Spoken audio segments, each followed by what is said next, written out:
રાજકોટ જિલ્લાના કોટડા સાંગાણી તાલુકાના વેરાવળ શાપરમાં શિવાલયો બમ બમ બોલેના નાદથી ગુંજી ઉઠ્યા હતા। જ્યારે શાપર નેશનલ હાઈવે સર્વિસ રોડમાં આવેલા આનંદી આશ્રમ ખાતે દર વર્ષની જેમ આ વર્ષે પણ મહાશિવરાત્રિનું આયોજન કરવામાં આવ્યું। તેમજ વેરાવળના ગાયત્રી મંદિર પરિસરમાં બિરાજમાન વિશ્વનાથ મહાદેવ મંદિર સહિતના મંદિરોમાં વહેલી સવારથી જ ભક્તોની ભીડ જામી હતી। Good morning everyone. My name is Timbadia Shakshi. Today is Mahashivratri.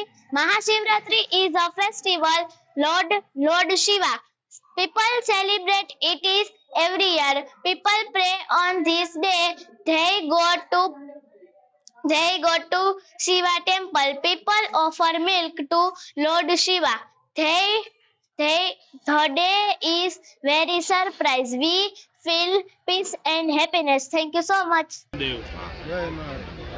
આ સાપરની ભૂમિ પવિત્ર અને પાવન જયરામ બાપાએ જે આ ભૂમિ ઉપર સનાતન ધર્મનું જે અન્નક્ષેત્રની તપશ્ચર્યા આદરી હતી એને આગળ વધારતા આનંદી આશ્રમ ખાતે આનંદી આશ્રમના મહંત શ્રી મસ્તરામ બાપુ દ્વારા આજે શ્રાવણ મહિનાના શિવરાત્રિના પાવન દિવસે ભજન અને ભોજનનો અહીંયા ત્રિવેણી સંગમ કરેલો છે, જે બદલ સાપર ગામની જનતા ખૂબ આનંદ અનુભવે છે।